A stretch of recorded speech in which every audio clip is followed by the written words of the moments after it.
It is January 24th, 2026, and this is the Book of Five Rings, the definitive interpretation of Miyamoto Musashi's classic book of strategy.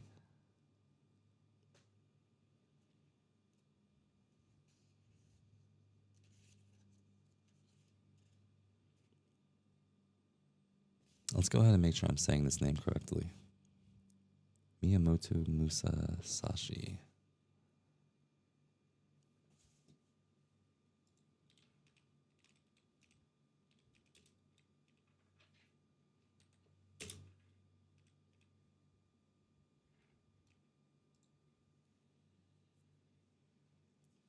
Miyamo,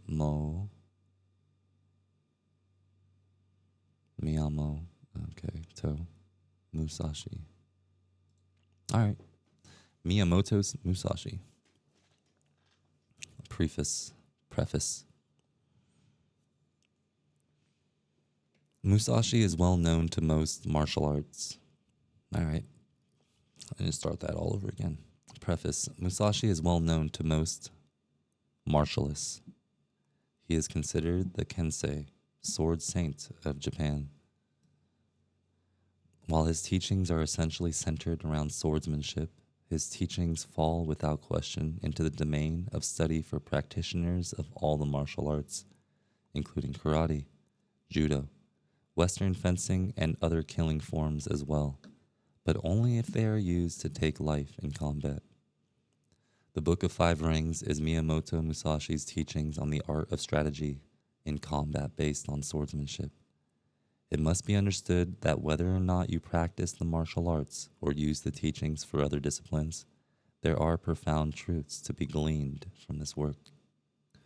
Musashi's legacy. My own personal involvement in the art of karate for nearly 40 years, along with my 10-year study of the rings, has led me to take the responsibility of interpreting these teachings for the martialist who wishes to understand the true way. This is a profound work on life and death in combat. It is not for the immature. I do not advocate taking the life for any reason. Keep in mind that Musashi's work was done at a time when mortal combat was a way of life. The teachings of Musashi and this interpretation are to explain the principles and philosophy of a warrior's life in ancient Japan. About the translation. This is not another book about Japanese business strategy. There is a significant difference between not getting a deal signed and having your head cut off. Business is mental. War is mental and physical. The true warrior has no difficulty understanding this difference regardless of all the hype suggesting that business is war. It absolutely is not. This is a book for martialists, not martial artists. The concept of art can lead to a misunderstanding of the warrior's purpose and preclude a subjective relationship to form and function. For, paradoxically, the warrior is all passion, although he shows none and kills without hesitation. The reality is one of neither subjectivity nor objectivity. Development of technique is essential to understanding of purpose. Once a specific technique has been understood, the warrior stops using it on a conscious level, because in combat, having a conscious identity imposes limitations. Knowing how to do something and actually doing it are not at all the same thing. Taking a life is not the same as taking money.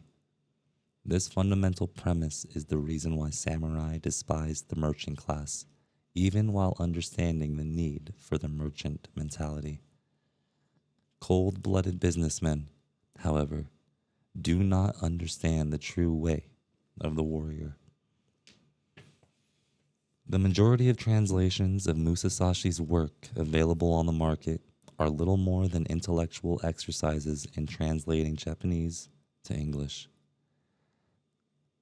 They do not adequately express the feeling required to study life and death confrontations, and therefore fall short of the mark. The present work has been done with the purpose of clearing up the misconceptions of naive Westerners and Easterners as to the real purpose of the five rings. It explains in depth, with added definition, the truths that must be comprehended before it is possible to come to terms with the teachings of Musashi. It's Musashi, not Musashi. Musashi. Try to read it all over again. No. Musashi. Better late than never, you know. With deep reverence and profound homage to the master, I take full responsibility for the interpretation of all concepts presented herein. Musashi's Book of Five Rings. Introduction. My name is Miyamoto Musashi.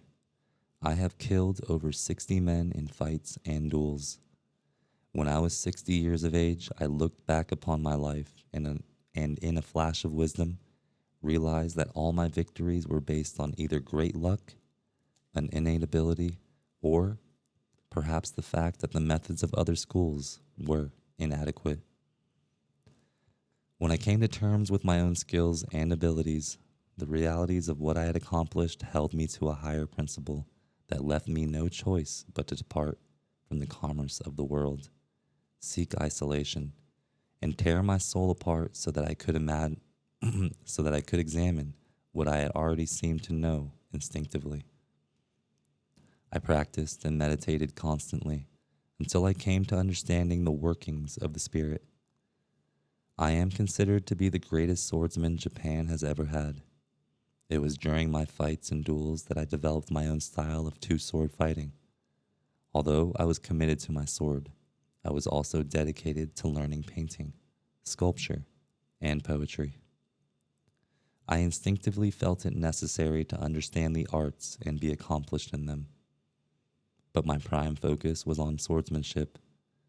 I was not a particularly religious person, although I know of Buddhism, Shintoism, and Confucianism, and I am aware of their tenets. What will be changed in my teachings with the passing of time cannot be known. There are, however, specific warrior attitudes that make good sense for the martialist. These warrior attitudes are succinct and definitive. It may seem that I am repeating the same thing over and over. While it is true that I am doing this, it is only to enforce my teachings upon you. By constant repetition, you will soon come to understand my way of strategy. I will not leave it to you to try to quickly grasp my ideas in passing. The Book of Five Rings is divided into 5 sections called Earth, Water, Fire, Wind, and Nothingness. Earth lays the groundwork for the study of the whole book. Water explains the attitudes of warriorness through an understanding of strategy. Fire teaches fighting with the principles of earth and water. The Book of Wind describes the differences between my school style and the styles of other schools. The Book of Nothingness describes the way of nature as the true mode of being. I have not followed the paths of other men. I have lived without the benefit of a teacher, and by my own devices I became the master of myself, and thereby master of the sword and the brush, never differentiating between any of these arts. It should be understood that without the assistance of a teacher, many roads become open to a practitioner, some on the correct path and some on the incorrect path. It is not for everyone to be without guidance. Only a few, and they are exceptional, can make a journey to wisdom without a teacher. You must have extraordinary passion, patience, and self-discipline to make a journey alone. The goals must be understood, definitive, and no diversion can be acknowledged or permitted if you are to attain enlightenment within the sphere of a chosen art.